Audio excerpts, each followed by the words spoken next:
여기서 뚱뚱이가 되는 시간, 극한 시사 시간입니다. 어서 오십시오. 아이, 얼굴이 살이 점점 붙으시는 것 같아요, 어떻게? 이제 정상으로 돌아오는 거죠. 이제 약간 붙어- 아프셨다가. 예, 살이 붙는 정도까지는 아니지 않습니까? 좀 붙긴 했는데요. 예. 네. 잘 먹어서 그렇습니다. 게을러서. 그래요. 예. 일과가 어떻게 되세요? 게으른 거랑 거리가 멋이던데. 일과요? 응. 보통 5시 반쯤 일어나서 게으른 분이. 예, 그니까. 5시 반에 일어나서 예, 신문 보죠. 신문 보고. 예. 신문 몇 개나 구독하세요? 저희는 그 당에서 그 종합일간지를 후원, 아니, 협찬. 아니 종합일간지를 저 국회에서 지원해주는 뭐 이런 프로그램이 있거든요. 근데 대충 근데 이제 그 아이패드로 이렇게 봐요. 일간지 말 그대로 지면 편집본을 전 좋아해서 네. 포털 사이트에서 신문 안 봅니다. 그래서 음. 일간지를 한 5종류에서 한 7종류 정도를 한 2시간 정도 이렇게 쭉 보죠. 게으른 분이. 예, 다 읽진 않고 이제 뭐 밥 먹으면서 시험시험 넘겨보고 뭐 화장실 갈 때도 보고 이렇게 하여튼 그 아침에 아내분이 밥을 차려주시나요 아침에? 네, 예. 몇 시에요? 저희는 애들이 있으니까 애들도 어차피 6시 반이면 먹어야 되거든요. 우와. 애들이 크면 남편은 시간을 잘 맞춰야 돼요. 애들 먹을 때 빨리 옆에 예. 앉아서. 그때 딴짓하거나 잠들어 있다거나 그러면은 밥상 다 없어지니까. 뒤로 한 5시간 밀리는 거야. 다 아침형 인간이시네요. 가족이. 아니 애들은 학교를 가야 되니까. 그러니까 예, 거기에 그- 맞춰야지. 예, 그렇게 해서 아침 먹고 제가 이제 아침에 제 방송 9시에 해야 되니까 아침에 좀 시간이 없어서 네. 그래서 이제 스튜디오 출근해서 아침 방송 9시부터 10시까지 1시간 하고 네. 그러고 나서부터 뭐 여기저기 불러주는 데 아무 데나 가고 일주일에 있습니다. 고정 프로그램이 몇 개 정도 있으세요? 안 세워서 잘 야. 모르겠어요. 셀 수 없을 정도. 다섯 난 딱 셀 수 있는데. 아니 뭐 그렇게- 손에 꼽을 수 없을 예, 정도로. 아니 손에 꼽을 정도 하고 있어요. 네. 예. 그러니까 10개 정도 하신다. 네, 뭐 대충 그 정도인 것 같은데요. 야, 일주일에 10개면 하루에 2개, 3개를 한다는 그쵸. 얘기예요. 근데 이제 5일이라니까. 문제는 아침에 제 아침부터 옳은 소리를 해야 되고 그다음에 6시부터 8시까지 CBS 한판 승부라는 프로그램 또 제가 이제 저녁에? 고정이니까 네. 이게 아침 저녁에 고정으로 묶여 있고 음. 그 중간에 이것저것 뭐 이렇게 하나씩 2개씩 들어와 있고 이런 거죠. 네. 그 중간에 지금 이게 껴 있는 거고.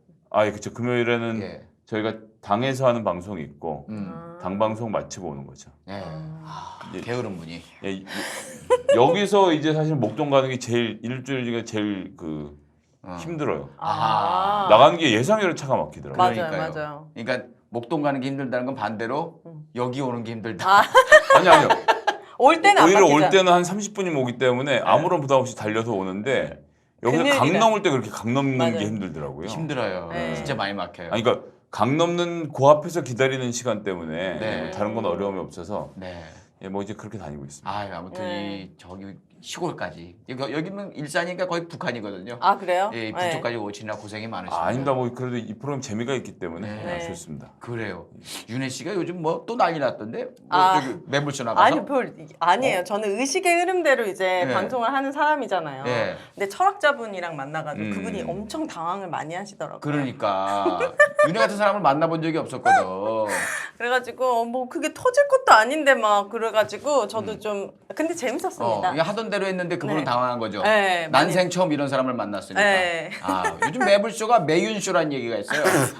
예, 저도 처음에 이제 매불쇼에서 뵀었는데 네. 예, 너무 허를 찌르고 들어오는 질문이 많으니까 예, 저는 사실 이제 관심 대상이 아니기 공격하는 거 보기만 했거든요. 근데 본인은 공격하는지를 모르는데 받는 사람은 거의 죽어가는. 저는 예, 의도가 예. 전혀 없는데 그렇게 결과가 나오더라고요. 제가 볼 때 네. 윤혜 씨는 지극히 정상적이에요. 네. 근데 그분들이 이런 질문을 뭐 학자다 뭐 이러면 이런 질문을 누가 안 하거든요. 솔직하게 그분들의 허점이라든지 너무 어렵게 얘기하는 거 많거든요. 그쵸. 그래서 그런 질문을 처음 받으니까 당황하는 건데 그런 면에서는 우리 김성애 대변인님께서 대단하신 거예요. 틈도 없을 뿐더러 어떤 질문이 들어오건 그냥 동굴 목소리 계속 유지하면서 그냥 가잖아요. 오늘 허점을 최대한 발견해 보도록 하겠습니다. 그래요. 네. 아니 뭐 허점이 많아서 허점을 들키는 게 별로 걱정되지 않기 때문에 네. 상관없습니다. 그리고 오늘은 모르는 거지 뭐. 윤혜 씨도 기대도 될 게 네. 김성애 대변인도 네. 대본을 직전에 받았습니다. 오기 네. 전에 저는 심지어 없죠. 예, 지난주에 윤혜 씨 대본 줬다가 아니야, 너무 답도 없는 똑똑해져가지고. 대본인데 무슨 상관이야. 그래도 생각할 시간이 있잖아. 전 생각 안 하거든요. 아니야. 내가 볼 때는 윤혜 씨 생각할 시간 주면 다 아는 여자야. 전 운전에 오는데 무슨 대본을 보냈는지 하여튼 그래갖고 아. 들어와서 이제 프린트물 받았는데요. 네. 하는 거죠. 뭐. 오늘은 네. 뭐 그야말로 진검승부다. 오, 뭐 둘 다 뭐 궁금합니다. 백지에서 시작한다고 생각하면 되니까. 네. 자 일단 그러면 곁가지로 요건 좀 물어봐야 될 것 같아요. 뭐죠? 과연 대한민국 기자보다 오윤혜가 더 나은가? 그걸 아. 한번 검증을 해보겠습니다. 기자. 자 최근에 전 대통령이 돌아가셨어요. 노태우. 네, 바로 나오네요. 네. 노태우 대통령 빈소에 SK 최태원 회장이 오자 기자가 물었습니다. 네. 두 분은 어떤 관계신가요? 라고 물었습니다. 자, 윤혜 씨, 두 분은 어떤 관계십니까? 저 이 정도 알아요. 그래요? 노소영 씨 전 남편이잖아요. 전 남편 아닌데 아, 지금 남편이야? 아직 아, 진짜요? 예, 서류상으로 정리가 안 됐어요. 아, 이 채태원 이 사람은 여자가 많던데. 많은 건 아니고. 어. 저기 조심하세요. 많은 건 그래? 아니고. 아, 그 사실혼 관계로 네. 지금 그 아이를 갖고 있는 분이 한 분 계시긴 한데 어. 많은 건 아니고요. 예, 많다고 얘기하면 큰일 이게 납니다. 아, 그래요? 노소영 씨하고는 이혼 소송 중인데 네. 노소영 씨 입장에서는 SK가 굴지의 대기업이 되는데 본인의 지분이 지대하게 컸다. 그렇다고 하더라고요. 왜냐하면 노태우 정부 때 이렇게 성장을 많이 한 것도 사실이지 않습니까? 그래서 이제 그런 부분에 대해서 소송 중이라서 예. 네. 네. 그런 이거- 어쨌든 현직 사위죠. 아, 그럼 사위. 법적으로는. 장인어른. 그런데 한 기자가 두 분은 무슨 관계십니까? 아, 진짜 모르고 물어본 게 아니라. 모르고 물어본 거죠. 모르고 물어본 거예요. 그럼 여자야, 남자야? 나이가. 그건 모르겠어요. 아, 나이대가. 회사는 아는데 어. 젊은 기자겠죠? 예, 젊은 기자하고 이게 조문을 갖다 나오면 밖에 이제 프레스 라인 같은 게 네. 만들어진 가운데 서서 이제 대답을 이렇게 다 들고 하는데 네. 그럼 질문을 여러 사람이 하잖아요. 네. 그냥 가만히 있으면 되는데 질문을 했다는 점에서 또 특이했죠. 제가 볼 때는 이렇게 있다가 채태원이야? 뒤틀었는데 어? 왜 왔지? 이랬을 그러니까 것 같아. 20대들은 많이 모를 수도 있어요. 예. 여하튼 그래서 네. 최태원 회장이 웃었죠. 네. 뭐라고 말을 하겠어. 나라도 당황하겠어.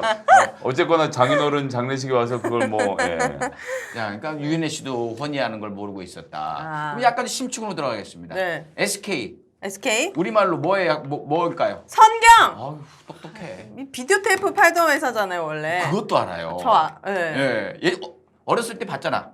그, 선경이 네. 갖고 있게. 저희 아빠가 맨날 저 비디오 팔던 회사가 결혼 잘해가지고 노소영 잘 만나가지고 막 SK 됐다는 말을 많이 들려주셨어가지고. 가정교육이구나. 아하. 그래서 알고 계셨다. 네. 그럼 SK가 처음에 뭘로 시작했을까요? 비디오 테이프 전에요? 네. 그건 모르겠네. 형님. 의류, 교복, 안다. 예. 교복? 뭐 섬유 사업으로 시작을 했어요. 섬유사업, 예. 섬유. 예. 우와. 그래갖고 뭐 이렇게 그 옷 같은 거 만들고 그러다가 음. 이제 얘기했듯이 이제 비디오 테이프를? 테이프 만들기 시작하면서 이제 특이하네. 저기 뭐야 석유 회사 유공. 하면서 그걸 하면서 이제 SK로 이렇게 하면서 막 텔레콤. 그렇지 나보다 더 잘한다. 아하. SK텔레콤으로 갔다가 거기서 뭐 이제 반도체도 하고 뭐 이러면서 이렇게 대기업이 된 거죠. 그런 과정이 있었습니다. 야, 근데 윤혜 씨한테 배운 느낌이네 어떻게? 예, 오늘 잘 배웠습니다. 아, 네. 예, 괜히 제가 건드렸다가 본전도 못 찾은 느낌. 그렇습니다. 네. 극한 시사 이제 첫 번째 이야기로 넘어가 봐야 될 텐데요. 네. 이 이야기로 젊은이들이 많이 저쪽으로 넘어가고 많이 진짜요? 이 정부를 욕하고 있습니다. 그래서 잘못된 정보들이 너무 많이 흘러나오는 것 같아서 제가 극한 시사에서 이 이야기를 하는 이유는 우리 민주시민 여러분들이 젊은이들이 혹시 우리 아들들이 그런 생각을 갖고 있을 수 있어요. 그때 어떻게 명쾌하게 설명을 해주고 이해를 시킬 것인가를 돕기 위해서 우리 김성애 대변인의 힘을 빌어 이 이야기를 해볼까 합니다. 네. 종전선언에 관한 이야기를 해보겠습니다. 어. 종전선언은 뭘 의미하는 걸까요? 전쟁을 종식하자. 정확하죠. 전쟁을 끝내는 네. 선언을 하자. 네. 근데 지금도 전쟁 어떻게 끝난 것 같지 않으세요? 네. 그죠? 네. 근데 지금은 어떤 상태일까요, 우리나라가? 휴전. 휴전 상태죠. 네. 휴전 상태는 뭐예요? 쉬는 거. 쉬니까 전쟁을 중단한 거. 중단한 거. 네. 그 전쟁을 다시 해도 되는 거죠. 네. 그런 상태라는 거죠. 네. 그런 의미에서 종전선언이 되게 되면 어떻게 달라지는 겁니까? 종전선언이 되게 되면 그러니까 지금은 정전이잖아요. 정전이요? 예, 현재는 정전 협정을 맺은 상태거든요. 휴전으로 해도 돼요. 아, 네, 똑같은 말이죠. 네, 네. 그냥 저 어렵게 하는 거예요, 말. 에이, 아니 종전 정전이 헷갈리니까 예. 정전은 영어로는 퍼즈 멈추고 있다 이런 거고요. 그거 있죠. 비디오 볼 때 이거 비디오 이거 테이프에서. 두둑한 거. 아. 그거. 그다음에 종전은 스톱 스톱. 인 거죠. 네. 그래서 1953년에 야 일단 전쟁 여기서 멈추자. 라고 53년에 하고 멈추는 걸 일단 여기서 쉬자 한 거지 딱 끝낸 게 아니거든요. 그러니까 지금은 상대방이 그냥 습격을 해 들어가도 되는 뭐 그럴 일은 없지만 국제법상으로 이제 그런 게 있어서 여기서 끝내자고 해서 완전히 전쟁을 끝내게 되면 이제 종전협정의 목표는 자유로운 교류와 왕래입니다. 그러니까 상대방을 적대시하지 않고 왔다 갔다 할 수 있게 하자. 근데 지금 우리나라만 왔다 갔다 못 하고요. 뭐 경우에 따라 달라지는데 미국 사람들 같은 경우는 묘양산 골프 투어 이런 게 있습니다. 요즘도 하는지 모르겠어요. 한 10년 전만 해도 했어요. 그래서 미국 사람들이 묘양산 일대에 있는 골프장 대여섯 군데 이렇게 돌아다니면서 일주일 동안 관광도 하고 골프도 치고 이렇게 외화벌이도 하고 그랬거든요. 알았어요, 그런 거? 미국 아니요? 사람들이 북한에 가가지고요? 네. 몰랐어요. 심지어는 그 우리나라 사람인데 제일동포예요. 네. 그 아는 분하고 한잔 하고 있는데 네. 그 카톡으로 전화가 왔어요. 북한이래. 북한 카톡으로 술집에서 전화가. 카카오톡으로 전화를 하는 거예요. 북한 술집에서요? 그러니까 일본 국적이기 때문에 갈 수 있는 거야. 아, 그냥 우리나라만 안 되는 거예요? 그랬던 거예요. 그러니까 위험해서 본인이 몸을 사릴지언정 우리나라 말고는 자유롭게 갈 수 있는 방법이 뭐 있다는 거죠. 그러니까 우리만 뭐 이렇게 같은 민족인데도 이렇게 살아왔던 겁니다. 네. 자, 그렇다면 여기서 질문할게요. 네. 종전선언은 이제 협의를 해야 될 거 아닙니까? 종전선언에 참여하는 국가는 어느 나라일까요? 우리나라, 우리나라, 북한, 북한, 일본. 일본, 아니, 일본이요? 일본, 미국. 미국. 아, 일본 뺄래요. 일본 뺄래요? 미국. 미국. 또 없어요? 세 나라? 중국? 아 그렇죠. 자, 이게 여러 가지로 해석될 수 있지 않습니까?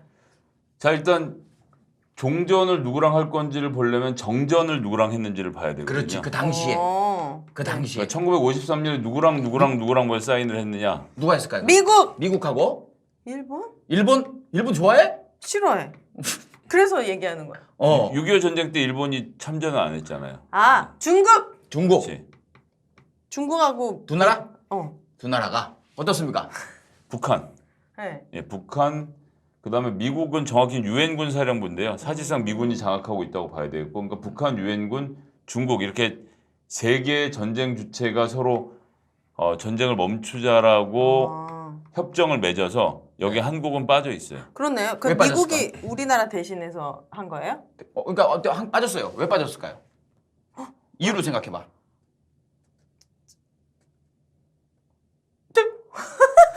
왜 빠진 거예요? 그러게요. 우리가 제일 중요한 건데. 예. 아, 주권을 뺏겼었나 그때? 아, 주권을 뺏긴 건 아니죠. 자, 성형도 지금 그 당시에 전쟁은 유엔군이 치르고 있었던 거니까 예, 미국을 중심으로 한 유엔군이 전체 전쟁을 지휘하고 있었기 때문에 우리나라는 이제 그 휘하에 들어가 있는 개념이어서 껴들 틈이 없었죠. 예, 자 여기서 좀 성형이 약간 지금 왜 웃고 계시죠? 눈빛이 흔들리시죠? 제가 알기로는 네. 이승만 대통령이었잖아요. 네. 갈 수 있는데 안 갔어요. 왜요? 왜 안 갔을까? 무서워서. 그랬을 수도 있어. 총 맞을까 봐? 근데 겉으로 그 주장한 내용은 통일해야지. 왜 전쟁 끝내? 나는 이 휴전에 반대요. 그래서 안 갔다는 얘기.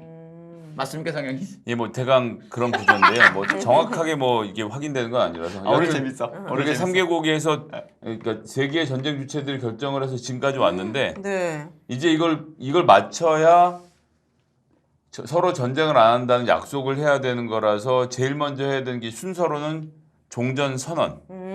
전쟁이 여기서 끝났다. 아, 선언을 하는 게 먼저고요. 그럼 어떻게 선언을 할 수 있어요? 그러니까 이것을 담보할 수 있는 주체들이 만나서 끝내야 되는 거죠. 근데 그런 와중에 한국의 국력이 세졌으니까 한국하고 북한하고 두 나라가 자 이제 전쟁 끝냅시다고 악수를 할 수도 있는 건데 네. 북한 입장에서는 야 니네가 전시 작전권도 하나 없는 나라인데 내가 니네들 믿고 어떻게 전시 작전권이 뭐예요? 전쟁이 나면 미군이 우리나라 이 전쟁 통제권을 가지는 거예요. 전쟁은 미국 마음대로 하는 거예요. 우리 마음대로 하는 게 아니라. 지금 그런 상태예요. 그걸 만약에 아주 거칠게 얘기하면 우리나라를 돼요. 쳐들어오면 우린 그럼 미군이 방어하라고 하기 전까지 가만히 있는 거예요? 방어는 하는데 지휘를 따라야 되는 거지. 아 미군이 아니, 시키는 대로. 쳐 내려오는 순간 미군이 개입을 하게 돼 있죠. 거의 동시에. 그러니까 주한미군이 한국에 주둔하고 있기 때문에 동시 개입이 돼서 유엔군 사령부랑 해서 실제적으로 전쟁을 하게 되면 사령탑이 맨 꼭대기에 이제 유엔군 혹은 미군이 들어가서 자리를 차지하고 있는 그래요? 구조로 되어 예, 있어서 북한에서 총 쏘는데 그냥 막고 있지는 않지. 일단 방어. 그러니까 네. 북한은 미국이 들어와서 이걸 약속을 해줘야 된다 이런 거고 네. 중국은 야 그때 왜 53년에 나도 사인했잖아. 그러니까 나도 껴야지. 얘는 뭐에 껴? 맨날 어디든 끼려 하는 근데 것 같아요. 실제로 한반도가 남북에 있는 가운데서 중국이 국경을 맞닿고 해서 있잖아요. 그러니까 중국하고 미국이 그 개런티를 해주면서 한국하고 북한이 같이 넷이서 같이 여기서 전쟁을 끝내자라고 선언하는 게 그림으론 가장 효력 있는 그림이 되겠죠. 그러니까 국제적으로 공인을 받고 우리도 이제 그 완전 종전됐다라고 하기 위해선 둘이 할 수도 있지만 그 눈치도 보일 뿐더러 네. 명분이 크게 생기는 거죠. 전 세계적으로 다 알릴 수 있는 큰 이벤트가 되기 때문에 두 나라를 끼려고 하는 건데 사실 중국은 뭐 안 껴도 상관없는데 얘기했듯이 본인들이 끼고 싶은 그런 느낌인 거예요. 그죠? 괜히. 근데 중국 이거는 아주가나 외교 관계이기 때문에 더 많은 나라들이 개입해서 이 문제를 매듭 짓는 게 좋겠다라고 하는 것이고 그래서 이게 지금으로부터 20년 전으로 돌아가면 네. 육자회담이라는 걸 하잖아요. 들어보셨죠? 육자회담 처음 들어봤어요? 들어요. 육자회담 두 나라를 더 하세요. 지금 이 네 나라에. 일본. 그 좋아하는 러시아! 그렇죠, 예. 진짜 맞아요? 그렇게 하다가 일본 러시아를 떼내고 넷이서 하자 약간 이렇게까지 합의가 돼 있는 상태인 거예요. 근데 우리나라랑 북한이랑 먼저 1차적으로 종전 선언을 하면 미국이랑 중국한테 얘기할 수 있는 명분이 생기는 거 아니에요? 생기는데 국제적으로 제가 볼 때는 이게 뭐 이걸 해갖고 확 달라지고 뭔가 우리 마음대로 막 뚫리고 이러는 게 아니고 이게 시작인 거예요. 종전 선언은 말 그대로 선언에 불과해요. 선언을 한 다음에 구체적으로 평화 협정을 맺어야죠. 우리는 상호 간에 침략하지 않는다라는 평화 협정을 맺어야 되고 남과 북이 상호 간에 침략하지 않는다는 것을 보증해 줄 사람으로 보증해 줄 국가로 미국과 중국이 나오는 거고 네. 평화 협정을 만든 다음에 조금 전에 말씀드린 대로 자유로운 교류를 해야 되는데 그러면 양국에 서로 대사관을 설치하는 게 우선이거든요. 아직은 없구나. 그렇죠. 여기서 이제 중요한 건 미국과 북한 간에 결국 이제 수교를 해서 대사관을 설치하면 서로 외교적으로 소통하는 나라가 되니까 그렇게 해서 미국 대사관이 북한에 들어가서 미국이라는 나라가 군사적으로 북한을 쳐들어가지 않겠다라는 것이 최종적으로 확인되면 이게 아주 서로 평온한 상태가 되는 거죠. 그렇게 네. 하면 되잖아요. 근데 네. 뭐가 문제인 거예요? 근데 여러 가지가 걸려 있으면 지금부터 여쭤볼게요. 우리나라에서조차도 종전 선언을 반대하는 여론이 굉장히 높아요. 이건 뭐냐면 왜죠? 잘 모르는 애들이 또는 악의적인 의도를 가지고 이걸 갖다가 묘하게 얘기하는 애들이 있거든요. 여쭤보겠습니다. 종전 선언을 하게 되면 네. 지금 주한미군이 있죠, 우리나라에. 네. 주한미군이 철수를 해야 됩니까? 종전 선언을 하게 되면은 쬐끔은 다 말고 쬐끔만. 쬐끔만. 네, 쬐끔만. 지금만큼 필요 없을 것 같은데. 근데 지금 젊은이들 사이에서는 네. 주한미군 쫓아내고 이 문재인 정권이 나라를 북한한테 갖다 바치려고 한다. 아이. 북한이 주한미군 철수시키려고 일부러 문재인 정부를 조종해서 종전선언을 한 후에 쳐들어오려고 한다. 이걸로 우리 어린 친구들, 젊은 친구들을 많이 현혹하고 있거든요. 근데 그렇게 될 수도 있습니다. 자, 정확한 거 물어보죠. 주한미군이 철수해야 됩니까? 자, 우리 종전선언을 하는 건 2007년 14, 그러니까 노무현 대통령이 방북을 해서 그때 14 공동선언을 하면서 3자 또는 4자가 하기로 했어요. 그 3자 하면 한국, 북한, 미국. 4자로 하면 중국까지 해서 넷 중에서 하나 하면 된다라고 하는 건데 여기서 중요한 건 그러면 한국이랑 북한은 별개의 나라가 이미 돼 있는 거예요. 91년에 한국하고 북한, 그러니까 거기 이제 조선이죠. 조선이라는 나라고 북한이라는 나라가 동시에 유엔 가입을 하거든요. 그러니까 우리 이제 그러니까 각 국제법상 별개의 나라가 돼 있는 상태인 거죠. 네. 그러니까 한국이 주한미군이 한국에 주둔하고 있는 것은 한국과 미국의 문제인 거예요.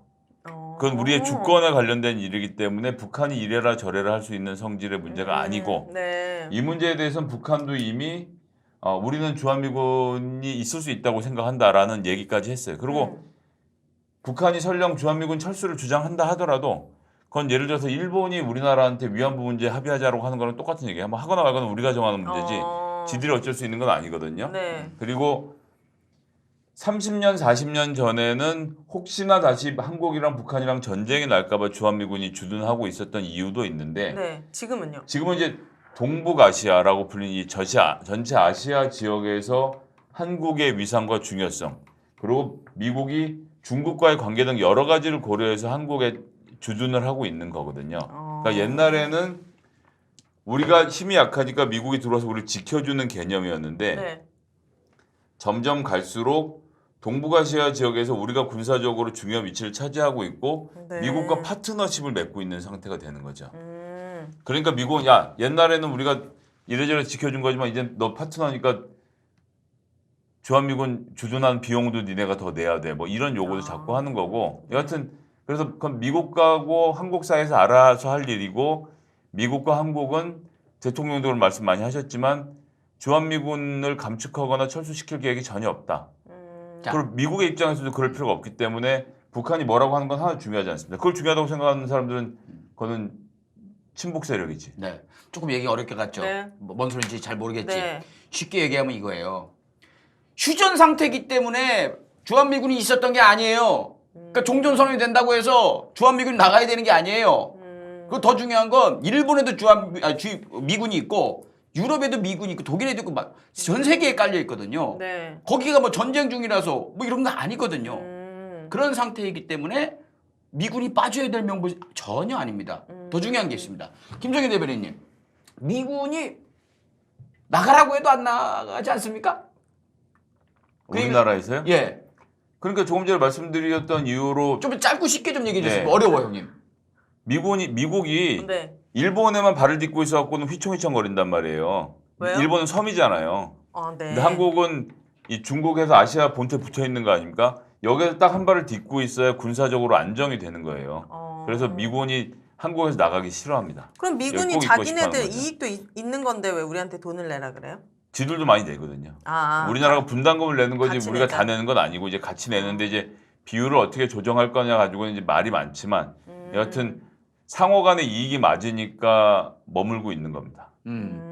우리가 큰 소리 쳐도 본인들이 나가게 되면 굉장히 여러 가지 애로사항이 있어요. 근데 미군들은 그때 용산기지 철수할 때도 보니까 막 엄청난 오염수 같은 것도 막 방류하고 기름은 막 전기도 막 쓰고 그래서 저한테 좀 이미지가 안 좋거든요. 그랬어요? 그래서 조금 쬐끔만 남았으면 좋겠다. 자 그때는 전쟁도 안 할 조금 전에 거면은. 말씀 잘하셨는데 그때는 지들이 우리나라를 지켜준다고 생각했을 때이기 때문에 좀 함부로 한 거고 이제는 서로 필요해서 있는 거니까 서로 눈치를 보는 식으로 바뀐 거죠. 옛날에 미군들이 막 범죄를 저질러도 맞아요. 도망가고 막 이러는 일이 있었는데 이게 점점 더 규제가 강해지는 게 이제 파트너가 돼서 그런 거예요. 옛날에 지들이 집주인 행세를 했다는 거지. 하지만 이제 더 이상 그럴 수가 없게 우리를 된 거죠. 식민지로 생각했던 거예요, 미군 애들이. 네. 요즘 없어졌지. 그런 얘기 뉴스 안 나오지. 미군 범죄들. 네, 그죠. 예, 그게 이제 교육도 철저하게 되고 있고 얘들도 인식이 바뀌었다. 이렇게 생각하시면 될 것 같아요. 알겠습니다. 자, 또 하나 젊은 애들이 많이 얘기하는 겁니다. 젊은 종전선언이 되면 네. 북한이 쳐들어오기가 쉬워질까요? 응. 왜? 북한이 쳐들어오기가 쳐들어오면 안 되는 거잖아요. 종전 약속했는데. 물론 쳐들어올 수 있죠. 종전선언이 돼도. 그런데 휴전 상태인 거하고 종전 상태에서 전쟁이 나는 거하고는 많이 다르지 않습니까? 휴전 상태는 그냥 전쟁을 개시하면 되고요. 예, 종전이 되고 나서 전쟁을 하려면 이 개전 선언을 해야 되는 거죠. 우리가 니네 나라를 침략하겠다라고 선언을 하고 내려와야 되는 거니까. 그 그리고 선언 안 하면은 뭐 페널티가 있어요? 그럼 이제 유엔에서 무력으로 개입을 하겠죠. 한대요? 아니 근데 기본적으로 안 할 것 같은데. 예, 북한이 쳐들어올 일이 없기 때문에 아, 그래요? 뭐 하나만한 얘기긴 형님 한데 이런 얘기하면 안 되는 게 젊은 애들은 네. 이걸로 지금 심각해요. 네. 얘들 언제든지 진짜요? 쳐들어온다고 생각을 하는 거야. 그러면서 되게 적대시된 거예요, 북한이란 나라가? 완전히 그냥 뭐 일본보다 더 싫어하는 거예요. 진짜요? 젊은 애들이 그렇다니까요. 어린 친구들이. 그리고 중요한 건 뭐냐면 휴전이 되면 휴전 상태면 북한이 쳐들어오면 유엔군이 막 들어온대요. 근데 종전이 되면 쳐들어와도 명분을 쌓아야 된대요. 잘못 생각하고 있는 거야. 무슨 생각이지? 종전이 됐을 때 쳐들어오면 훨씬 더 심각한 문제인 그쵸. 거거든요. 네. 별개의 나라들이 전쟁을 시작한 거니까 침공을 받은 나라는 당연히 다른 나라가 돕는 명분이 더 큰 건데 그쵸. 젊은 애들이 반대로 생각한다니까. 아니 그러니까 돕는 명분은 둘째치고 현재 소위 말하는 이제 핵무장을 북한이 하고 있다고 하지 않습니까? 핵무기를 제외하면 우리가 군사력이 압도해요. 그래서 원래 전쟁이라는 건 한쪽의 군사력이 다른 쪽보다 3배 이상 앞서야 전쟁을 할 수 있는데 그렇지 않고 무모하게 도전한다고 해도 네. 한국에서 반격하면 저 북한은 초토화됩니다. 그걸 북한이 모르지 않죠. 근데 이거는 우리 네. 어른들 생각인데 젊은이들이 자꾸 우리나라 이제 뭐 북한에 종속된다. 뭐 이런 걸로 그건 좀 애들이 이상한 교육을 받은 그러니까 것 이게 같은데요. 일베들이 지금 온 커뮤니티에 퍼져가지고 오랫동안 작업해온 결과예요 이게. 정말 또 무섭네요. 쉽게 말씀드리면 핵무기의 역량을 숫자적으로 제외하면 한국군이 가지고 있는 군사력이 북한의 몇 배가 됩니다. 그래서 전쟁을 하면 질 수가 없다.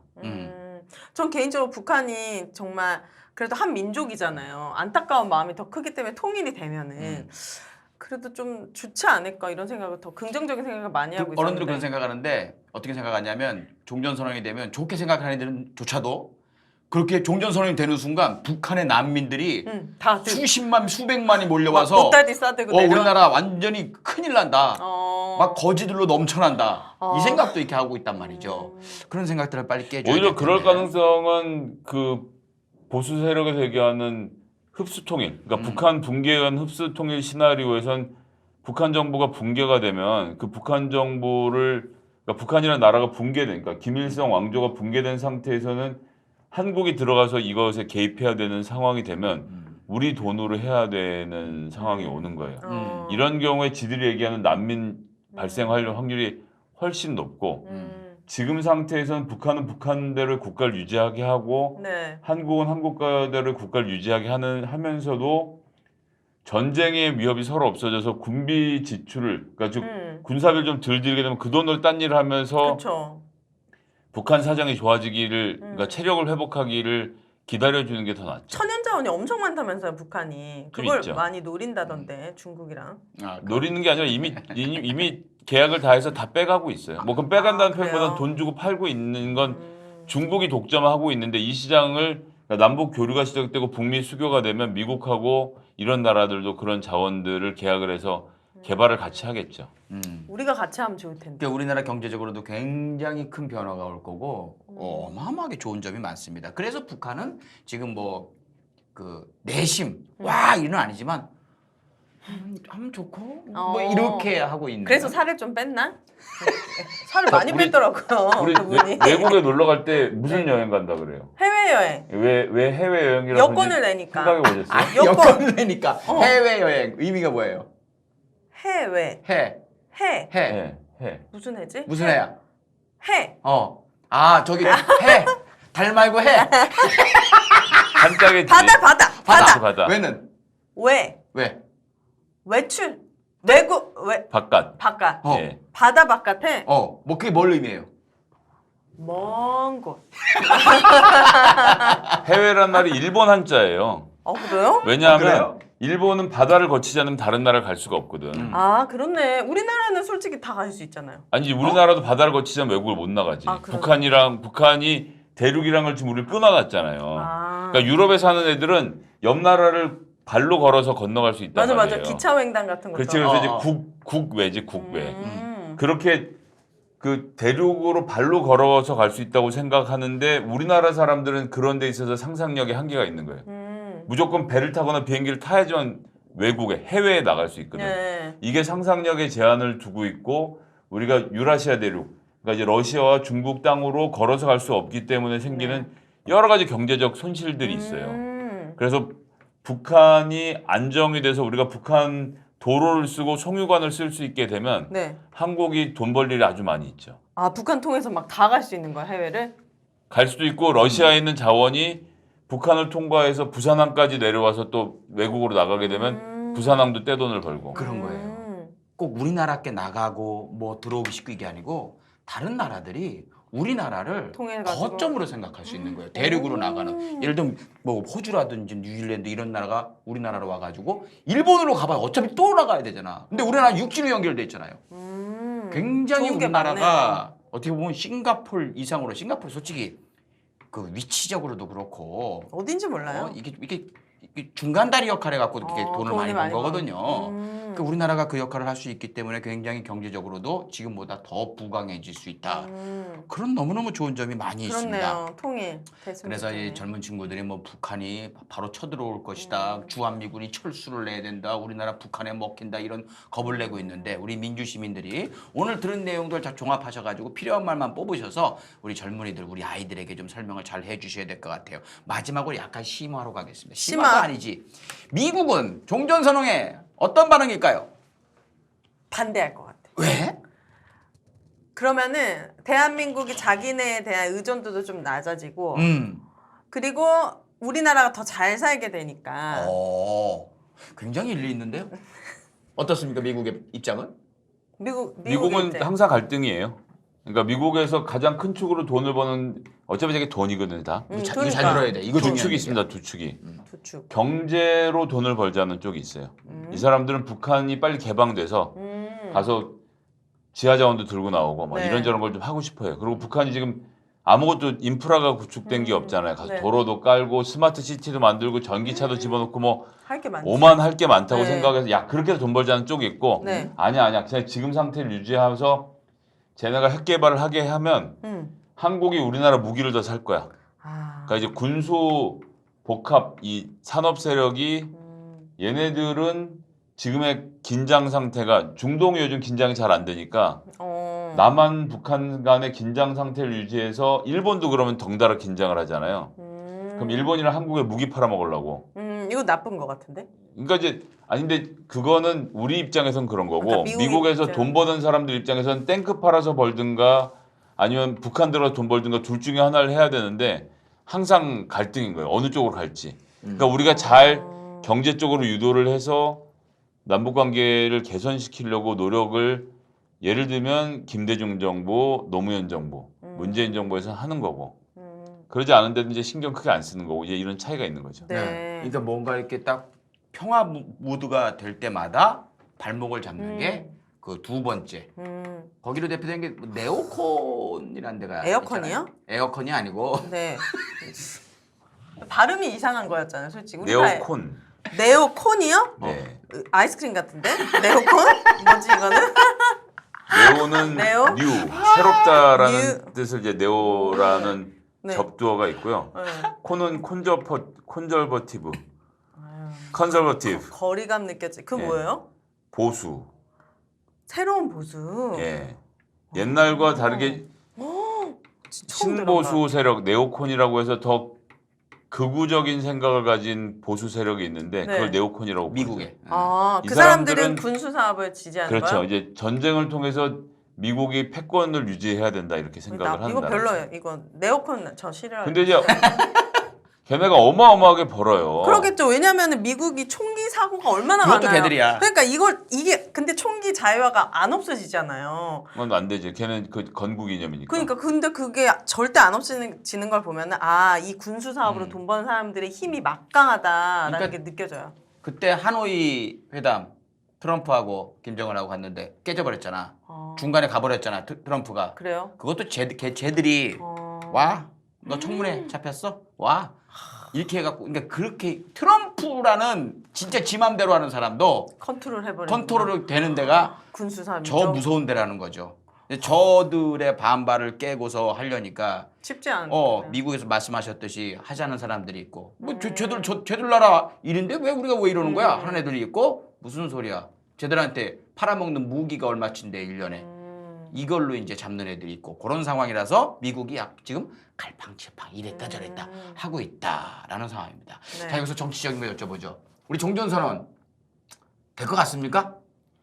문재인 대통령이 임기 내에 꼭 추진하고 싶어하는 굉장히 강한 의지를 가진 일이고요. 이게요? 종전선언이요? 오늘 이제 유럽으로 출국을 하셨어요. 오. 예, G20 G20. 예, 선진국 그 G는 그레이트입니다. 그레이트. Great? 예, 오. 그레이트 네이션에서 이제 오. 큰 나라들 20개국, 20개국이 모여서 네. 이탈리아에서 회의를 하는데 요건 사실 이제 요거 참석하러 간다고 하는데 더 중요한 거는 교황청을 공식 방문을 오늘 이 방송에 나가면 이미 하셨을 텐데 자, 여기서 잠깐 질문할게요. 네. 교황이 계신 나라는 어디예요? 로마. 이탈리아. 바. 바. 로마에 있는 바. 가보셨을 텐데 바티칸. 그렇죠. 그렇죠. 그게 나라예요? 나라예요. 아, 바티칸이 예, 나라예요? 오. 교황청이 있는 바티칸이 별도의 나라로 인정을 하거든요. 그래서 거기에 바티칸을 공식 방문을 하셨는데 교황을 만나는 거예요. 그 이 사람을 왜 만나는데요? 자, 왜 그렇지. 만날까요? 아, 이 사람을 통해서 어. 뭔가 하려나 보다. 그러니까 저한테 똑똑해. 세상에 그냥 만나는 건 없거든. 그러니까 이 문재인 사람이랑 뭘 대통령이 하나 보네. 종교가 아, 그쵸. 카톨릭이시구나. 예. 근데 카톨릭 신자로서 교황을 만나는 것 자체는 굉장히 또 영예로운 일이기도 그러네요. 한데 공식 방문이라는 데 의의가 있는 거죠. 근데 음. 교황이 이 방송으로 하는 이 금요일 기준으로 네. 그러니까 그 이탈리아의 금요일일 거예요. 금요일 기준으로 두 나라의 정상을 만납니다. 한 나라는 대한민국이고 네. 다른 한 나라는 어디게요? 중요한 나라겠죠? 아주 중요한 나라지. 그러니까 물어봤지. 아, 김일성. 김일성은 김수성 죽었고. 어떻게 만나요? 아, 죽었네. 예. 아, 지금 그럼 김정은. 아, 김정은 안 갔어요. 예. 아, 바이든. 그렇죠.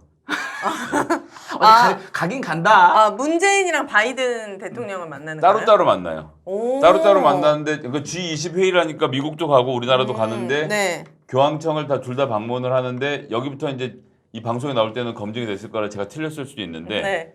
이렇게 만나는 이유는 문재인 대통령이 찾아뵙고 지난번 한국도 한번 오셨잖아요, 교황께서. 네. 남북 평화 메시지를 좀 내달라. 남북 간이 잘 되도록 해달라. 부탁하는구나. 하고 네. 그러니까 교황님이 하시는 말씀이 전 세계적으로 영향을 많이 미치잖아요. 오, 네. 그러니까 남북 간에 평화가 왔으면 좋겠다. 얘기한 다음에 그 다음번에 조 바이든 대통령, 미국 대통령 오는 거 아닙니까? 네. 한반도 평화를 위해서 미국도 역할을 해줬으면 좋겠다. 그렇게 얘기해 줄까요, 교황? 전 할 것 같아요. 오. 그건 이제 예측이니까 오늘 방송에 나가면 제가 틀렸을 수도 있고 맞았을 수도 있는데 오. 그렇게 해서 미국하고 한국이 교황이랑 분위기가 좋아지는 걸 만들어서 교황님께 말씀드리러 가는 거다. 실질적으로 남북한에 그러니까 한반도에 평화가 오기를 위해서 기도해 달라라는 말씀을 하시면 교황이 하시는 말씀은 전 세계에 있는 기독교 신자, 천주교 신자뿐만 아니라 굉장히 큰 영향을 미치니까. 평화의 상징이시니까. 아. 제가 볼 때는 바이든이 본인이 만나겠다고 했는지 교황께서도 그 먼저 원하셨는지 모르겠지만 네. 묘하잖아요 지금 그게. 바이든도 어떻게 보면은 아까 얘기했던 방해하는 세력이 누구라고? 군수. 누구야? 아이스크림. 네오콘. 그렇지. 걔들에게 아니 지금 저기 교황께서도 얘기하고 이건데 당신들 이익 때문에 이래서 돼? 이렇게 됐으면 좋겠다라는 바람이 있는 거죠. 그런데 내년 2월에 마침 베이징 네. 국경에서 올림픽이 있어요. 동계올림픽이. 동계올림픽. 네. 그럼 네. 우리나라도 참석하고 미국도 참석하죠. 네. 그러니까 벌써 미국, 중국, 한국은 정상이 갈 수 있는 명분이 있는 상태죠. 중국하고 중국 베이징 동계올림픽. 네. 그래서 중국의 입장은 만약에 중국이 이 종전선언에 찬성을 한다. 그럼 중국이 왜 찬성을 한 거예요? 그 중에 큰 이유 하나. 올림픽. 이 올림픽을 더 성공적으로 하려고? 그렇죠. 메시지를 보내는 거죠. 평화의 메시지. 우리는 이 올림픽을 개최하면서 평화의 메시지도 우리는 적극적으로 나서고 있다. 어머나. 뭐 이런 것까지 이제 아니 이제 그렇게 한 발 더 나가서 지금 IOC의 제재를 받고 있긴 한데 북한을 북경으로 초대를 하면요. 4개국 정상이 올림픽을 계기로 만나가지고. 베이징에서 만나서 큰 그림이네. 종전 선언을 할 수도 있죠. 어머나. 그러면 그러니까. 시진핑 입장에서는 자기 아래에서 그러니까. 올림픽 할 때 쫙 이렇게 한번 하고 오. 그리고 다른 나라들은 또 이렇게 해서 남한과 북한은 평화를 정착하는 효과가 있고 지금 미국은 사실 중국하고 굉장히 껄끄럽거든요. 사이가 안 좋아요. 이렇게 중국이랑, 자꾸 네. 싸웠어. 네. 크게 싸웠는데 마땅히 화해할 이게 잘 안 되는 거야. 네. 근데 이런 것도 좋은 일 할 때 또 만나서 대면 또 악수도 하고 이렇게 좀 사이를 또 좋게 만드는 효과도 있기 때문에 네. 모든 나라가 손해 보지 않는 일이라서 이제 문재인 대통령이 죽어라 추진을 하고 있는 거죠. 열심히. 네. 근데 일본 입장에서도 굉장히 좀 눈꼴시럽겠네요. 아유. 자기네도 올림픽 완전 다 망했는데 일본은 코로나 지금 때문에. 종전선언에도 어떻게 생각하십니까? 그러니까 이제 일본은 그렇게 돼 한국 한반도의 평화가 찾아오면 자기들이 불안해지는 마음이 항상 있는 거예요. 그러니까. 예. 그러니까 그래서 지난번 육자회담 때 일본이랑 러시아까지 껴서 했는데 일본 때문에 자꾸 안 되니까 네. 요걸 제끼고 이제 넷이 한번 해보자고 지금 하고 있는 건데 그 결실을 문재인 대통령이 맺으실 수 있을지. 예. 지켜봐야겠네요. 예, 뭐 이거는 사실 한국 혼자서 노력한다고 되는 건 아닌데 한국이 노력을 많이 해야 되는 일이긴 하니까 그렇죠. 기대를 하고 있습니다. 일본은 남한을 음. 자기들 안전을 위한 쿠션으로 생각하고 있어요. 어때 군사적으로 보면. 어. 예, 그리고 저기 남북한 화해 모드가 되면은 북한이 이제 볼 데가 없으니까 우리를 쳐다보는 거 아니야? 요 걱정도 하고 있고. 그리고 이게 지들밖에 몰라. 예, 외교는 긴 시간을 놓고 보는 거니까요. 이렇게 돼서 남북한의 관계가 좋아져 통일까지 진전이 되게 되면 네. 한국이 한 나라로 뭉쳐져 있을 때는 그 양국 간의 합쳐진 군사력을 기준으로 하면 일본은 굉장히 불안해지는 마음이 생기는 거죠.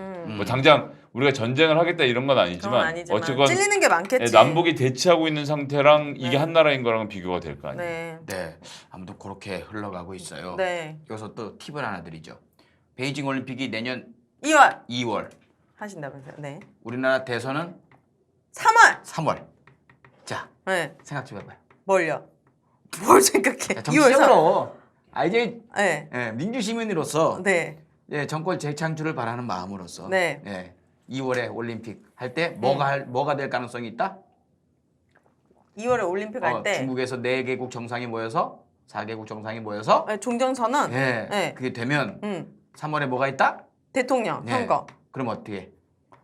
뭐 어때? 그럼 뭐가 어때? 어떠냐고. 하는 거지. 뭘 하는 거야? 그냥 대통령 선거 하는 거지. 사람들이 와, 이 정부 잘한다 막 이러면 그건 그거고 또 그건 그거고 아닌 건 아닐걸요? 이렇게 생각할 수 있겠다 일반 그럼요. 시민들은. 그래도 그런데 이제 남북 관계가 좋을 때 이게 특히 보수적인 분들도 남북 관계가 좋아지면 정부를 지지하는 마음이 커져요. 그래요? 예, 그래서 평창 올림픽 이렇게 해서 막 관계 좋아질 때 문재인 정부 지지율이 치솟아 올랐거든요. 아니 작년에 진짜 촛불 시위 같이 하셨던 그 유명한 영화 감독님이 계신데 그분이 홍준표를 엄청 지지하고 계시더라고 어느 순간 보니까. 그래? 이 정부에 이게 너무 많았나 봐요. 그래서 뭐라 그랬어? 아무 말도 안 했지. 내가 뭐라 그래 그 사람의 선택인데. 그렇죠. 예. 네. 그건 반성해야 되는 지점이고 어쨌든 의외로 많더라고요. 완전. 말 많아. 네. 그래서 이거 문재인 대통령이 이제 그렇게 해서 이 남북 관계 개선의 역할을 하면 그것이 문재인 정부의 지지율을 끝까지 잘 버티게 해주는 원동력이 될 거고 네. 내년 1월, 2월이면 코로나도 이제 거의 종식이 돼서 네. 우리도 일상생활로 복귀가 될 것이고 네. 문재인 정부에 대한 평가가 전반적으로 좋으면 아무래도 민주당으로서는 재집권의 정권 재창출의 가능성이 높아지게 되겠죠. 네. 아무튼 뭐 그렇게 흘러가고 있다. 네. 윤혜 근데 씨는 이제 아직 문재인 뭐, 대통령은 뭐 정권 재창출과는 전혀 상관없이 이 남북관계 개선만큼은 본인의 역사적 사명으로 생각하고 추진하는 일이니까요. 네. 예, 지켜보면 될 것 꼭 같습니다. 추진하시기를. 윤혜 씨는 아직까지는 중간에 있기 때문에 네. 지금 이 실감이 안 나지만 사실 종전선언하고 막 그렇게 막 되면 기분 좋아질 걸? 그럴 것 같지 않아? 기분은 좋지만 이제 표를 누굴 찍느냐는 또 다른 내 재산이 왔다 갔다 할 수 있는 거잖아요. 아무튼 뭐 기분은 좋아질 거야. 네. 예, 그렇습니다. 그럼요. 재산 말씀하셨으니까 네. 예. 저는 재산이 없어도 상관이 없는데 어쨌든 좀 자 남북 관계가 좋아지면 네. 파주, 강화 이쪽에 이제는 안심하고 아파트를 지을 수 있게 돼요. 그러니까 부동산을 전 파주 안 살고 싶은데. 전 서울 살고 싶어요. 이 생각하면 안 된다. 봐봐. 자 네. 다른 사람들이 네. 파주를 나가면 글로 가면 이쪽이 좀 나아지지. 그거야. 전체적으로 많아지면 좀 이렇게 분산될 수 파이가 있으니까. 커지면 먹을 게 많아지잖아. 네. 그 생각을 해요. 내가 꼭 거기 가는 게 아니고. 알겠습니다. 네, 저 씨. 파주 좋아합니다. 파주에 아파트 생기면 기분 좋아질 거야. 당연하죠. 경기 북부가 개발이 안 되고 있는 게 군사 지역 때문에 그런데. 의정부 이런데요? 그렇죠. 근데 이게 이제 전쟁 위협이 해소된 상태에서의 그런 강점도 있고 우리나라 주가도 마찬가지로 북한 변수 때문에 많이 좌지우지 되는데 이 변수가 사라지면 주가도 또 폭등을 할 테고요. 전반적으로 뭐 경제적으로 나빠질 일은 없어요. 그렇게 되면 이제 일산에 있는 강성범 TV도 대박이 나는 거야. 이미 대박 났잖아요. 왜 이렇게 욕심을 부려? 더 대박 나려고. 아우. 자, 네. 대박난 강성범 TV 여기서 이 대박나게 해준 증거죠. 예, 대박이 난 증거. 광고 2개 해드리고 다음 이야기 이어나갔습니다. 다음 이야기는 오윤혜의 이것 좀 알려주봐요와 김성애의 이것을 알려주마 이어가겠습니다. 첫 번째 광고입니다. 여러분 이제 겨울 되면서 몸보신 하셔야죠. 기력 보충하셔야죠. 그래야 겨울에 별 탈 없이 잘 나실 거 아닙니까? 요즘 특히 날 추워지니까 부고 소식이 많이 들리고 있어요. 여러분들 네. 자, 기력 보충은 강제로라도 해야 됩니다. 요즘은 예전에는 그냥 꿈도 못 꾸던 저건 내가 할 수 있는 수준의 보약이 아니야 했었던 걸 지금은 드실 수가 있습니다. 왜? 자라보감이 있기 때문이죠.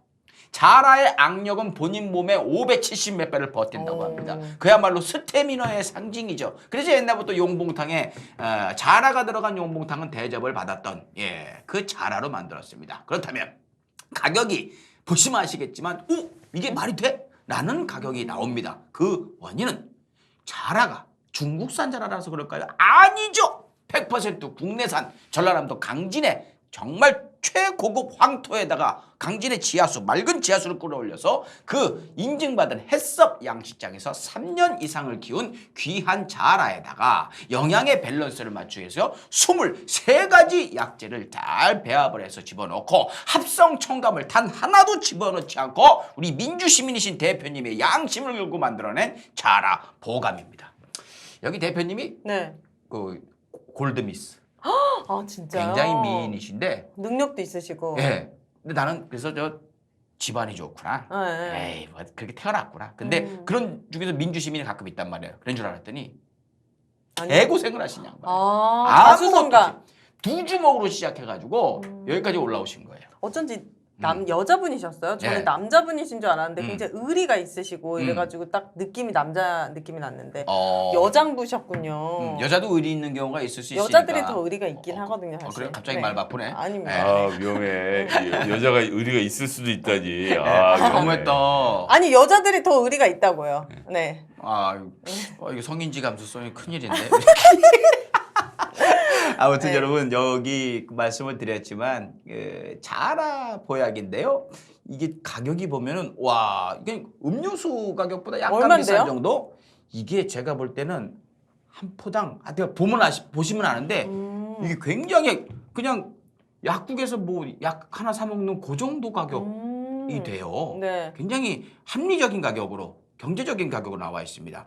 요거를 갖다가 워낙 자신감이 있으셔가지고 한 박스를 사면 3개. 100% 환불. 네. 한 박스 사면 요거 3개. 네. 이제 아시죠? 요거 3개. 3일치를 갖다가 일단 드립니다. 드셔보시고 마음에 안 들면 반품하세요. 다 받아줄게. 그리고 이게 자라라고 하니까 보통 여기 기름이 많이 떠 있지 않을까. 또는 좀 자라니까 비리지 않나 이 생각하는데 전혀 그렇지 않습니다. 맞아요. 아이들도 먹기 쉬울 만큼 남편 먹였잖아요. 네. 네. 꼬박꼬박 챙겨 먹더라고요. 맛이 약간 좀 음. 되게 맛있거든요. 쌍화차 느낌이에요. 네, 그래가지고 네. 식사하고 난 이후에 원래 밥 먹기 전에 뭐 이렇게 먹으면 좋은데 식사하고 난 이후에 약간 또 더 찾게 되고 누구 줘야 될까요? 당연히 이제 네. 이분 좀 많이 드셔야 되는데. 네. 저는 약 먹고 있어서 아. 밥벌이 먹고. 그래? 그럼 제가 먹을게요. 네. 네. 약 먹고 계셔가지고. 형님이 얼마 전에 시술을 받으셔가지고 예, 제가 먹겠습니다.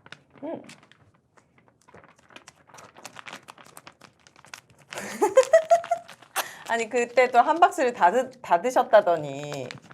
이거는요. 네.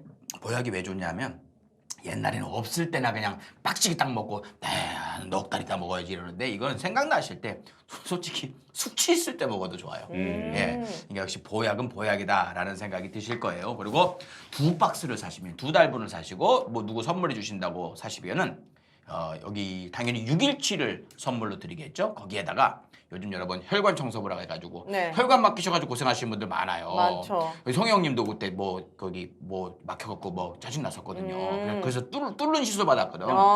뇌 쪽은 아니고 여기 소화기 쪽에. 네. 그래서 간단한 네. 시술을 받았었는데 여러분 그거 안 막히려면은 아르간 오일 요즘 저 챙기시는 분들이라면 드셔야 됩니다. 아르간 오일 2달치 2통 한 통도 아니고 2통을 드린다고 합니다. 민주시민께서 양심을 걸고 만든 제품.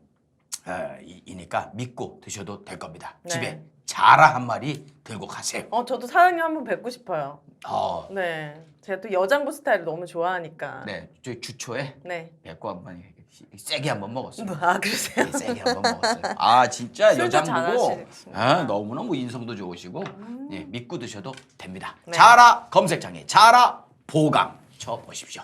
두 번째 광고는요. 네. 베지포유. 이제 뭐 여러분들이 그 베스트셀러가 돼가지고 맞아요. 이 물건이 예전에 이렇게 샘플로 이렇게 좀 광고하라고 좀 주시고 했는데 요즘 물건이 딸려가지고 없죠? 말이죠. 네. 또 대박이 난 제품입니다. 베지어트에 의해서 베지포유라고 합니다. 여기 제품 아시다시피 자라보감도 그렇지만 친환경을 굉장히 강조하시는 분이에요. 그래서 뭐 유화제, 뭐 합성열 뭐 이런 거 있잖아요. 이렇게 해서 뭐 이 견과 음료인데 이게 뭐 잘 섞이게 하기 위해서 더 맛나게 하기 위해서 색깔을 좋게 하기 위해서 여러 가지 뭐 색소 같은 것도 넣고 하는데 절대 단 안 넣죠. 하나도 넣지 않은 제품이에요. 맞아요. 그리고 견과류 함량이 일반 견과류의 4배가 들어갑니다. 그래서 드셔보시면은 유화제라든지 섞인 뭐 이런 거 안 넣기 때문에 이 견과가 얼마나 많이 넣는지 걸쭉한 것을 느낄 수 있어요. 요건 맞아요. 진짜 잘 흔들어서 드셔야 됩니다. 네. 잘 흔들어서 드시면은 맛을 제대로 잡았어요. 살짝 달짝지근한데 설탕을 살짝 넣었어요. 그 설탕조차도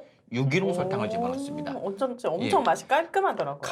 가격이 몇 배래요. 유기농 설탕이. 그럼에도 맞아요. 불구하고 이 민주심 아시잖아요. 강성범 TV 광고 넣으시는 분들 다 민주시민이시고. 민주시민 아니면 큰일 나. 안 넣은 후에 민주시민으로 네. 돼야 돼. 바뀌어야 돼. 광고가 들어오면 이사님한테 그거부터 뭐라고 그래요? 아 민주시민이냐고? 아니 그렇게 하면 안 되지. 그러면요.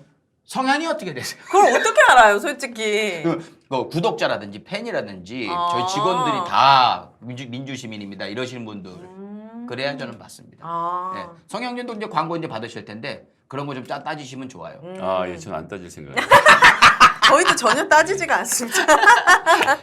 근데 저 베지포유는 이사님이 주셔도 저도 한 박스 가져가서 네.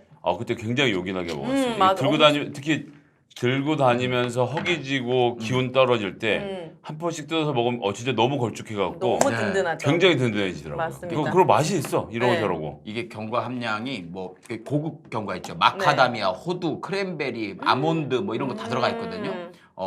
그런데도 불구하고 가격은 여러분들 보시면 아시겠지만 요거 하나가 1,200 얼마인가? 그렇게 나올 거예요. 정확하게 좀 모르겠어요. 아무튼 가격도 굉장히 합리적이다. 이거 하나 드릴까? 아 예. 네. 제가 지금 오늘 한 끼도 못 먹었습니다. 그럼 좀 네, 드세요. 그래서 전 지금 좀 배를 좀 채워야 돼서 보약 다음에 먹어도 되나 모르겠는데 이것도 보약이니까. 양쪽에 뭐. 남자분들이 약골이어가지고 아주 그냥 요즘 같은 날씨에는 진짜 잘 챙기셔야죠. 예. 아니 껍질도 드실 거냐고. 진짜 맛있어. 네. 먹고 나면 벌써 다 떨어졌어 이 느낌이 들어요. 나 이거 네. 너무 이게 음. 영어로는 띡하다 그러는데 이 걸쭉해서 네. 진짜 같죠 뭔가. 한 번에 다 들이키지 못하게 대단하신데. 네.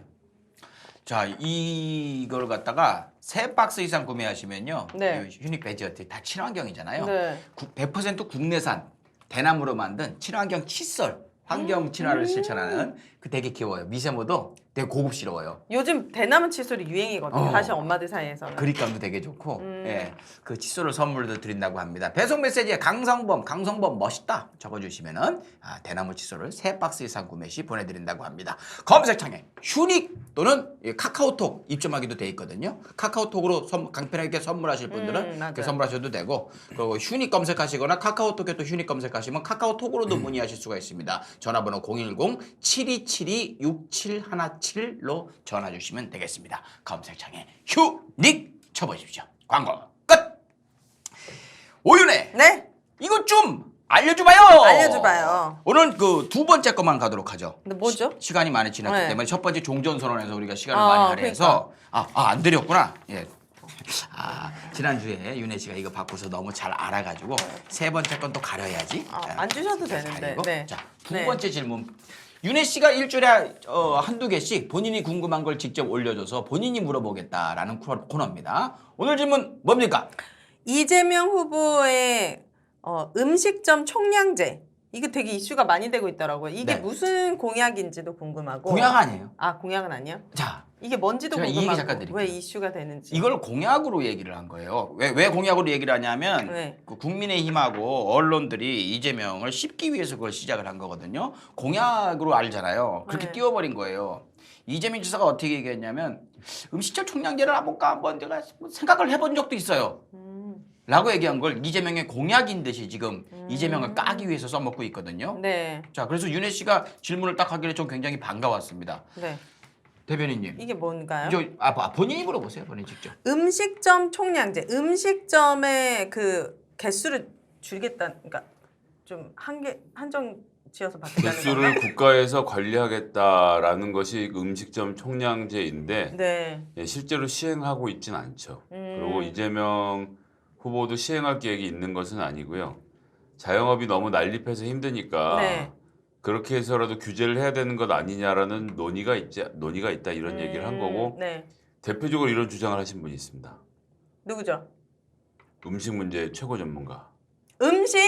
음. 음식? 네. 식당. 식당.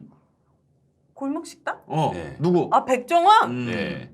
백종원 씨가 2017년이었나요? 국회에 와서도 증언하면서 지금 우리나라 이 시장 진입하는 분들 허들을 좀 높여, 그러니까 장애물을 좀 둬서 함부로 식당을 내시지 않도록 해야 된다. 이건 뭐 우리나라 직업 선택의 자유가 있으니까 막 할 수도 있는데 문제는 어디에서 있냐면 사실은 뭐 이걸 이제 근원부터 따지고 들어가면 노동시장을 잘 만들어서 은퇴하신 분들이 은퇴자금 손에 들고 있는 거는 생활이 안 되고 그렇다고 국민연금으로는 집에서 부부가 먹고 살기도 힘들고 네. 그러니까 나가서 돈을 벌어야 되는데 직장이 없으니까 이 퇴직금 들고 자영업 하잖아요. 예, 이러다 잘 안 되는 건데 자영업을 할 자신이 없으니까 어쩔까 고민을 하고 있는데 소위 말하는 프랜차이즈 하는 프랜차이즈. 사람들 와서 사장님 그치? 이렇게 하시면 다 우리가 다 만들어줄게. 쫙 다 됩니다. 이렇게 해서 막상 들어가서 너무 안 되는 데가 많아서 맞아요. 어제 저도 황교안 선생님한테 직접 말씀을 들었는데 네. 어떻게 황교안이요? 하면 예 황교 이익 선생 또 황교안이란다. 어제는 면접에서 내가 황교안이라고 그래서 혼났는데 황교 이익 선생 전혀 다른 사람 예, 아니야? 와, 완전 황교 다르다. 이익 선생님께서 제가 여쭤봤어요. 네. 자영업 하시는 분들한테 조언을 지금 생각하시는 분들에게 조언을 좀 해달라. 네. 하지 마세요. 왜? 끝. 아무 말도 하지 말라고? 그러니까 자영업을 하지 말라. 말라고 자영업을. 식당이 5년 안에 5개 중에 4개가 문을 닫는데요. 그러니까 돈을 들고 들어가면 다 망한다. 그러니까 하지 마시라라는 말씀을 할 정도로 근데 왜 그러냐? 외국 같은 경우 프랑스도 그렇고 프랜차이즈 본사를 내려면 직영점이 3개 있고 프랜차이즈 대표가 7년 이상 식당을 운영해 본 사람만 프랜차이즈를 할 수 있도록 규제를 해요. 경험이 있어야지. 예, 근데 우리나라는 직영점이 없어도 막 프랜차이즈를 하게 해주고 이 사람들이 뭐 인테리어 팔아먹고 레시피 팔아먹고 이러면서 이제 자영업을 시작하려는 잘 모르는 분들로부터 돈을 자꾸 그쵸. 가져가니까 네. 이런 부분에 대해서 규제를 하자 이런 정도의 논쟁은 있는데 음식점 총량제는 그래서 지금 이제 결론적으로 말씀드리면 이재명 후보가 추진한 적이 없고 관련된 이런 종류의 논의, 즉 자영업을 어떻게 할 것인지에 대해서 이야기를 해보자라고 한 것이고요. 그래서 지금 자영업에서 가장 큰 비중을 차지하고 있는 음식, 그 중에서도 프랜차이즈를 어떻게 정부가 잘 관리해서 우리 자영업에 도전하시는 분들이 사기를 당하거나 손해를 보지 않도록 할 것인가 여기에 대해서 이제 정치권이 논의를 좀 해야 되는 상황으로 봅니다. 저는 궁금한 게 우리나라 자영업자 수가 다른 나라에 비해 확연하게 많나요? 좀 많은 편인가요? 많아요. 굉장히 많아요. 많은 편이에요. 좀 수치가 있죠. 예. 그 OECD 가? 만 명당 기준으로 해서 우리나라 식당이 125개고 네. 예. 일본이 60개고요. 거의 2배 차이 나네요. 예. 독일이나 미국은 20개예요. 그러면 이건 진짜 노동시장의 질이 좀 그럴 수도 있고. 안 좋다라는 반증 아닌가요? 예, 그런 문제가 있는 겁니다. 현실적으로 있는 문제고 자영업 말고 이 사람들을 그러니까 기존의 노동시장에서 흡수하거나 아니면 연금을 제대로 주거나 해야 되는데 아직 네. 우리나라는 국민연금도 약하고 특히 노령연금도 약해서 그러니까 노인분들이 우리나라 자살률이 높은 이유는 노인분들이 자살을 많이 해서 그런데 네. 이런 문제를 해결하기 위해서 우리가 세금을 좀 더 내고 노령연금도 확보하고 그래서 굳이 늦은 나이에 자영업을 다시 하지 않으셔도 되도록 우리가 사회 안전망 우리 서로를 위해서 깔 필요가 있는 거죠. 그러니까 지금 되게 웃긴 게 말이죠. 음식점 하시는 분들이 난리가 났다는 거예요. 총량제를 하자니. 그게 모순이 있습니다. 왜 그럴까요? 음식점 하시는 사람들이 왜 화가 났냐고요? 왜 화가 난 거예요? 이미 하고 있는데? 막 인터뷰하고 막 그런 씹는 언론들하고 인터뷰하면서 네. 이재명이 음식점 다 죽이려고 저런다. 아. 이 얘기를 하거든요. 또 왜곡이 이게 왜 됐군요. 모순이 있을까요? 아니 이재명 후보자가 한 말의 의도는 이 자영업자들의 그런 환경을 어떻게든 개선시켜 보자. 뭐 이런 의도로 얘기한 건데. 쉽게 얘기하면 지금 하고 있는 사람을 못하게 하겠다는 게 아니에요. 새로 들어온 사람들. 신규 들어오시는 분들이 더 고민하고 더 준비할 시간도 되고 한 번 더 생각해 보게 할 수 있는 그런 걸 만들자는 거거든요. 그냥 만들자고 안 했어요. 그건 안 했어. 그러니까 그런 생각 갖고 있다는 거예요. 쉽게 했다가 쉽게 망하고 인생이 꺾어져 버리니까. 근데 지금 음식점 하시는 분들은 그냥 하면 돼요. 자기들은 더 좋아지는 거야. 아니 여튼 이재명 후보와 캠프는 이 문제와 관련돼서 전혀 생각하고 있지 않습니다. 예, 아무런 그냥 나와서 옛날에 성남시장 시절에 답답해서 그런 생각도 해봤었다라는 에피소드가 막 지금 너무 와전됐구나. 언론에서 자가 발전하고 있는 건데 예, 관련돼서 전혀 논의하고 있지 않으니까 여러분들 그 문제는 전혀 신경 쓰실 게 없고 네. 프랜차이즈와 관련돼서 정부가 어떻게 정책을 세울지에 대해서는 제가 그냥 보론으로 말씀을 드린 겁니다. 그러니까 이제 이재명 이런 거 안 합니다. 예. 근데 저는 하고 싶어요.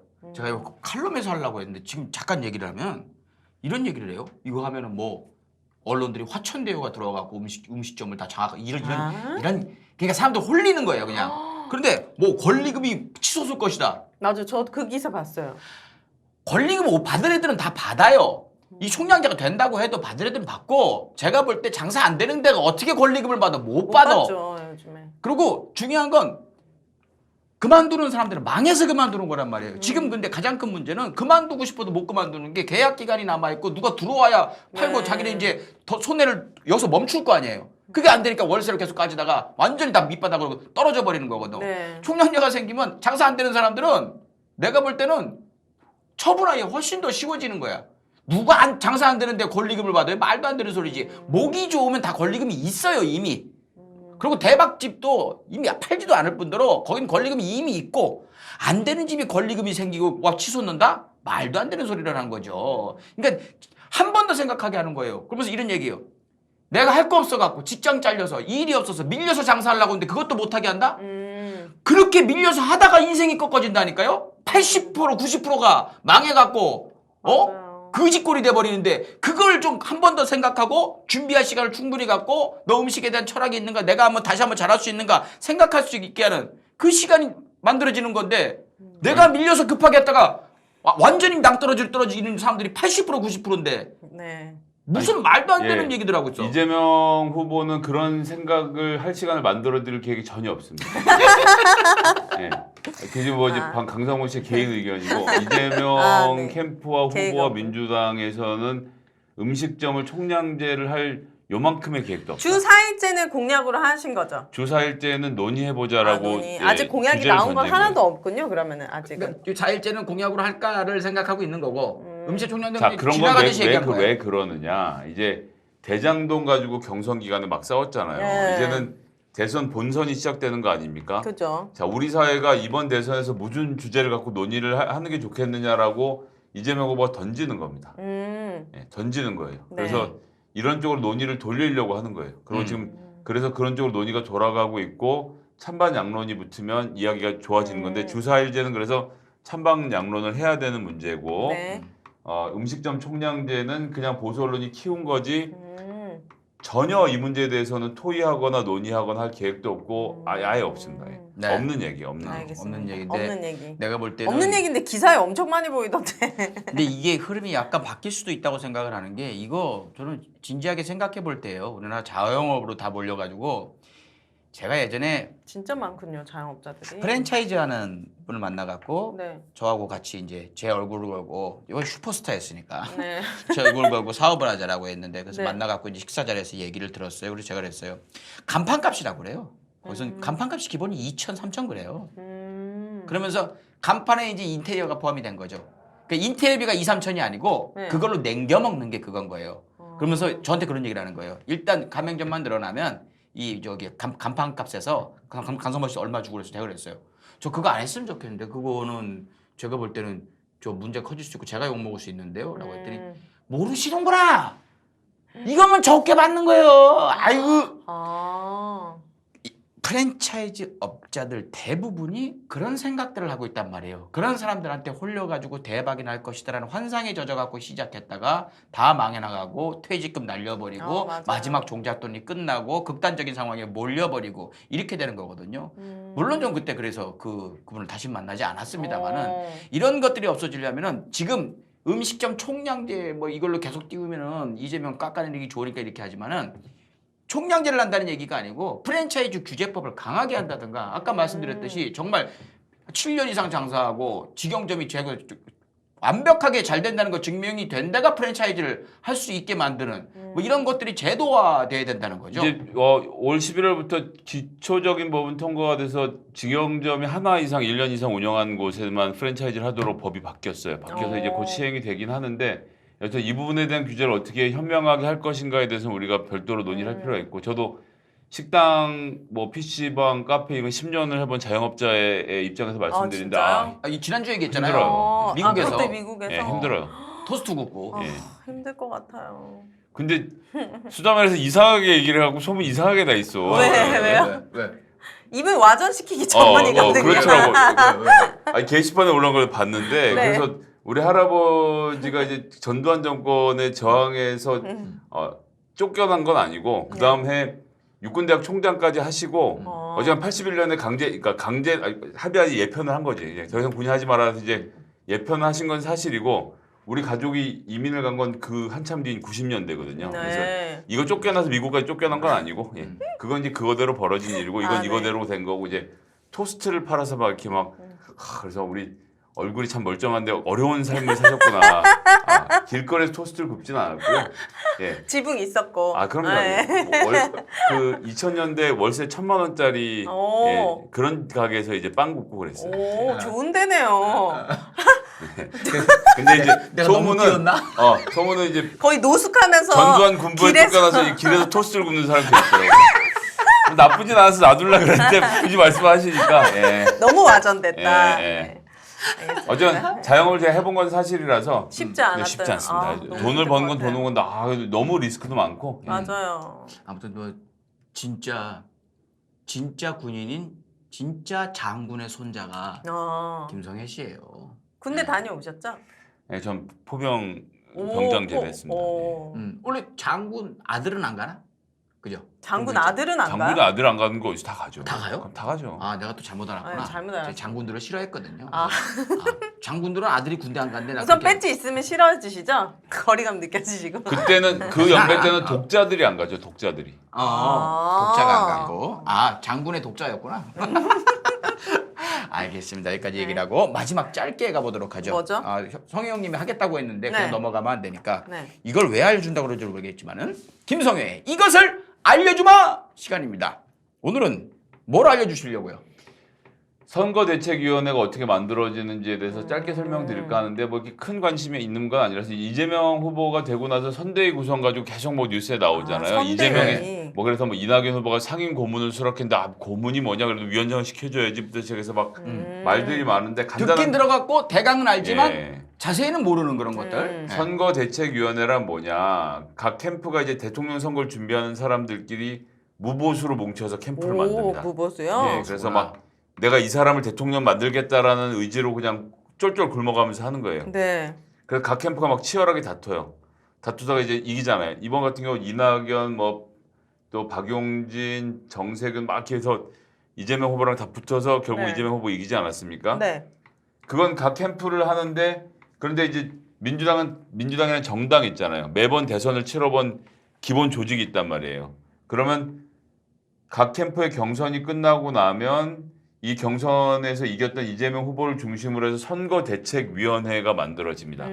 여기가 본격적인 선거를 치르는 거죠. 네네네. 각 캠프의 구성원들은 의지는 강하지만 능력이 있는 사람도 있고 없는 사람도 있고 섞여 있어요. 그런데 당으로 옮겨오면 당에는 훌륭한 자원들이 많잖아요. 노동 분야는 노동 전문위원, 환경 분야 환경 전문위원, 당에 있는 수많은 자원들을 다 쓸 수 있는 네. 체제가 갖춰져 있단 말이에요. 그러면 당이 선거대책위원회를 만들면 후보는 제일 위에 올라가 있고 그 밑에 상임 선거대책위원장이라는 자리가 있어요. 이 자리는 당원상으로 송영길 그러니까 당 대표가 맡게 돼 있어요. 당 대표가. 네. 예. 이건 그냥 정해진 거예요. 상임위원장을 당 대표가 맡고 나면 그 밑에 쭉 이렇게 졸졸졸졸해서 공동 선대위원장들이 막 여러 명 해요. 네. 그거는 이제 그 후보와 협의를 해서 정하는 거죠. 그렇죠. 이제 그건 이제 후보가 협의도 하고 이제 당 대표가 추천도 하고 막 이러면서 들어와요. 네. 예를 들면 이번 선거에서 유튜브 쪽이 굉장히 중요하다. 그러면 유튜브 이 진보 진영 유튜브 연합에서 제일 이름이 있는 우리 강성범 씨를 선대본부장으로 선대위원장으로 예를 들어 취재를 하고 싶다고 그럼 국회의원 아니어도 할 수 있는 거예요? 아무 상관없어요. 그렇지. 그럼 이제 무보수로. 그 이제 강성범이 딱 들어가면 사람들이 밖에서 딱 볼 때 야 강성범이 선대위원장으로 가면 저기 나도 가서 해야 되겠다. 아, 이런 난리 사람이 나지. 많아지면 예 뭐 그렇죠. 그럼. 이런 분들을 모시고 오는 거예요. 그런데 그러면 이제 아까 전에 이낙연 후보 얘기했지만 이낙연 후보를 왜 선대위원장 안 시켰냐 이러는데 상임 선대위원장은 무조건 당 대표가 하게 돼 있기 때문에 송영기 씨 상임 선대위원장보다 나이도 많고 경력도 많고 당 대표 국무총리까지 했던 이낙연 후보를 송영길 밑에다 놓는다? 이상하니까 격이 안 맞지. 그러니까 후보하고 상임 선대위원장 사이에 뭐가 있죠? 상임 고문단을 만들어서 뭘 또 예. 만들어? 네. 그러니까 상임 원로로 고문으로 끼리지. 모시는 거지. 모시는 거. 그럼 이낙연 후보가 여기서 무슨 홍보위원장을 맡아서 진짜 홍보를 하러 다니겠어요? 트럭 타고 다닐 수는 없잖아. 자기 역할이 있는 그래서 거지. 고문으로. 그 이제 그런 분들 이제 고문으로 모시고 아. 그러고 이제 내가 정말 의지가 있으니까 난 정말 실제로 선거에서 뛰고 싶다. 추미애 후보는 그러니까 오. 추미애 후보는 좀 더 실무적인 일을 하고 싶다는 그런 의지를 태웠단 말이에요. 네, 그러면 뭘 하는 근데 거예요? 이것도 공동선대위원장으로 내려오기 좀 그런 거야. 음. 왜냐면 공동선대위원장 여러 명을 할 거니까. 네. 그래서 이분 같은 경우는 명예선대위원장으로 해서 명예. 명예직으로 해서 대신 사회 대전환위원회를 만들고 싶다. 그러니까 사회 여러 가지 이슈에 대해서 새롭게 바꾸는, 그러니까 개혁하는 일에 총책임을 내가 지고 싶다. 사회 대전환위원회 위원장을 겸임을 하시기로 했어요. 아, 지금요? 그렇죠. 우와. 이런 식으로 대선 후보들은 이런 식으로 이제 명예선대위원장에는 각자의 역할을 맡게 드리고 공동선대위원장이 구성되면서 사회 각계 그리고 예를 들면 이번 선거에서 이낙연 후보 측에서 가장 그 세게 하셨던 서른 기억나요? 의원 이재명이 후보되면 구속된다 막 이런 얘기를 했던 진짜요? 분인데 처음 들어요. 이런 분도 예를 들면 공동선대위원장으로 다시 올 수도 있는 거죠. 안 올 수도 있고 올 수도 있는데 하여튼 이런 분들이 쭉 구성을 해서 그럼 이제 그 밑에 이제 본부가 구성이 됩니다. 홍보본부, 조직본부, 유세본부 뭐 이런 식으로 여러 가지 본부들이 구성되는데 이게 왜 중요하냐? 네. 여기에 들어가 있고 여기에서 팀장을 하고 중요한 역할을 하는 사람들이 이재명 후보가 당선이 되면 이 사람들 중에서 엑기스가 추려져서 청와대를 들어가는 거예요. 오. 그러니까 청와대를 가고 싶은 사람들은 이 선거대책본부에 꼭 껴야 되는 거지. 어디 가고 싶어요? 저한테만 얘기해 줘봐요. 공동 선대위원장? 아 저요? 네. 저는 열린민주당이기 때문에 못해요? 못하는 게 아니라 거긴 그 당대로 하시는 거고 우리는 우리 당대로 하는 거기 때문에 여기서 제가 대변인 끼진 맡고 계신 않습니다. 분이에요. 예. 그만두고 일로 오세요. 아 그만두는 게 아니고 간단한 방법이 있어. 뭐요? 뭐? 뭐요? 추천? 통합. 근데 열린민주당이 바라지 않을 거고 그거 바라지 않는 시민들도 많이 계시기 때문에 그럼 모르겠지만 공동 선대위원장에 막 진짜 강선범 씨나 막 김용민 씨 막 이런 사람들도 갈 수 있는 거예요? 그러니까 그것은 여러 가지 급과 이런 걸 고려해서 그러니까 예를 들면 이제 김용민, 강성범 이렇게 30만 이상 뭐 이런 식으로 말씀하셨으니까 유튜버 30만 이상. 그런 쪽에서 한 사람만 오는 거지 나 여러 너무- 사람을 다 끼워 넣는 거 막 아닌 거죠. 이동영, 막 김어준 막 다 넣으면 진짜 난리 날 거. 예, 보통은 이제 그런 분들 뭐 하여튼 그런 식으로 분야별로 해서 책임 있는 분들도 모시고 오고 이제 이 사회에서 대선을 치르는데 이런 사람들이 선대위원장을 하는구나라면 끄덕이게 되는 사람들을 많이 모시고 오겠죠. 자, 근데 신기하네요. 이해가 좀 되셨죠? 그렇게 구성이 된다. 그래서 뭐 상임 고문이 어떤 의미인지 이런 것도 잘 아셨을 거고. 네. 근데 가장 중요한 건 저는 이런 생각을 해요. 거기에 계셨다가 무보수로 계시잖아요. 끝나고 나면 청와대로도 갈 거고 어디 나중에 이제 뭐 나쁜 말로 낙하산이지만 어떻게 보면은 어디 보훈 이사도 수도 있지만 전문성이 있으면 어디 이사장으로 가든가 어디 뭐 공사 사장으로 가든가 뭐 이런 게 많이 있을 거예요. 진짜요? 근데 이제 거기서 그 캠프에서 일을 하는 목적이 제가 볼 때 순수하지 않은 경우에는 끝나고 났는데 자기한테 뭐가 없어. 그럼 난리나? 예, 그러면 그거에 대해서 뭐 이상한 뭐 폭로를 하겠다라고 아. 뭐 들고 나오고. 그건 깔끔하지 막 않다. 이런 분들이 분명히 섞여 있을 거란 말이죠. 그럴 수도 있겠네요. 제발 바라건대 이재명 캠프에는 그런 분들이 정말 없었으면 하는 그런 바람이 있어요. 네, 없을 수는 없습니다. 없을 수는 없지만 자기 영달을 위해서 거기 계신 분들이 정말 없었으면 좋겠다라는 그런 생각이 좀 드네요. 네. 민주화를 위해서 우리 대한민국을 위해서 봉사한다는 생각으로 캠프에 많이들 들어가셨으면 좋겠습니다. 이 설명 들으니까 이 선거대책위원회 어떻게 꾸려질지 되게 기대돼요. 그러니까 지금 이재명 후보가 경선 때 자기 사람도 있었잖아요. 이제 김남국 의원 같은 분들. 그렇죠. 김남국 의원이 비서실장이었죠. 그랬나 수행 봐요? 비서실장. 엄청 맨날 따라다니시더라고요. 그러면 대선 후보가 되면 김남국 의원은 비서? 그게 아니에요. 그럼 이제 본인이 하고 싶어도 이제는 이재명 후보가 김남국 의원을 계속 비서실장을 시키고 싶어도 이제 당으로 들어갔으니까 민주당 안에서 만약에 또 이제 오래되신 분들이 김남국 까불어 쟤 계속 시킬 거야? 나 그러면 안 해. 이래버리면 이제 내려. 김남국 다시 의원이 안산을 이제 단원고로 가셔가지고. 원래 본인 그 일이니까 본인들이 더 봉사하고 힘든 일이니까 그렇게 되면 김남국 의원이 또 그만두고 다른 사람이 이제 들어올 수도 있고 그렇게 된다는 거죠. 네. 이제는 훨씬 더 큰 물이 된다는 거예요. 이거 언제 발표되는데요? 선거대책위원회. 만들고 있죠 지금. 이 방송이 나오고 난 다음 날 월요일이면 발표가 돼요. 확정 발표가 되는 거군요. 네네. 아. 1차, 2차, 3차 계속 늘어날 거니까 어떡하나 이제 구성해서 시작할 거고 그럼 누가 들어온지를 보면 이재명은 누구를 위해서 일하는구나 이런 게 이제 눈에 보여서 지지한 사람들이 바뀌겠죠. 한 명 한 명 붙을 거예요 더 이렇게. 예. 막 각상도 이런 사람들은 못 오는 거죠. 여기에. 안 오겠죠? 올까? 거기 와서 이제 봉사하는 마음으로. 이재명 후보가 수갑 직접 채우면 이렇게 미슈가 되지 그러면. 이게 막 당이 섞일 수는 없는 거군요. 그건 이제 공동선대위원회를 구성할 수 있어요. 그러니까 예를 들어서 열린민주당이랑 민주당이 같이 선거대책위원회를 구성하고 이런 건 가능합니다. 예. 굉장히 많은 게 가능해요. 네, 정권을 위고 이기기 위해서는 나쁜 선택이 악랄한 선택만 아니라면. 네. 그렇죠? 자, 오늘 성형님 어떠셨어요? 뭐 초반에 종전 얘기가 좀 지루하지 않나 걱정이 되긴 그러니까 하는데 종전 얘기에 우리가 너무 재밌었습니다. 너무 열성적. 저는 거기 사이트 저기 어떻게 보면 우경화된 사이트들 자주 가보거든요. 거기에서 아이들 하는 이야기, 젊은이들 하는 이야기 보고서 그렇게 생각할 수도 있는 부분이 충분히 있지만 아예 기본 팩트를 모르고 선동이 되는 경우가 너무 많길래 오늘 이 얘기를 좀 비중을 많이 둔 거예요. 우리 생각보다 훨씬 심각하다니까요. 그럼 이거를 거기에다 퍼뜨리세요. 우경 거기 사이트에. 거기다 집어넣어요. 안 올 거 우경 보는 사람들은 여기. 집어는 넣을게요. 네, 넣어봐요. 예. 그럼 우리 막 안티 100% 여기 폐쇄되려나? 어차피 걔들은 네. 이쪽에 뭐 좌표 찍고 막 오고 있으니까. 그래요? 예, 넣긴 넣을게요. 걔들이 볼지 모르겠는데 넣긴 넣어볼게. 종전선언, 팩트 체크 막 해가지고. 예. 네. 뭐 어제 오늘 걔들하고 싸운 거 아니니까. 네. 걔들이 왜 나한테 그러는지 모르겠는데. 그래요? 아무튼 근데 오늘 빨간 옷 입었으니까 괜찮을 거예요. 약간 중립적인 느낌으로 가니까. 네. 근데 우리가 걔들을 잘못 생각한 걔들은 빨개서 계속 빨간 게 아니에요. 그냥 지들 마음에 들면 그냥 그 사람 지지하고 막 이렇게 하더라고요. 그건 하나 인정을 해야 될 것 같아요. 완전히 딱 붙어갖고 움직이지 않는 아이들은 아니더라고요. 뭐 그거 하나. 네. 나머지 마음에 안 드는데. 네. 움직일 수 그렇더라고요. 있다. 예. 네. 윤혜 씨 오늘 뭐 할 말 없어요? 아니 오늘도 너무 유익했어요. 네. 네. 종전선언에 대해서 저는 항상 통일을 염원했던 사람이기 때문에 음.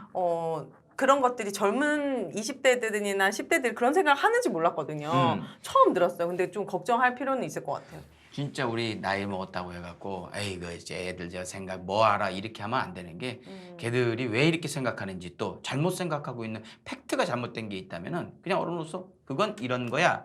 요 정도는 이야기해 줄 수 있는 어른이 돼야 되지 않을까. 그러려면 젊은이들의 생각을 알아야 되지 않을까. 물론 그들이 움직일지는 본인들 결정이지만요.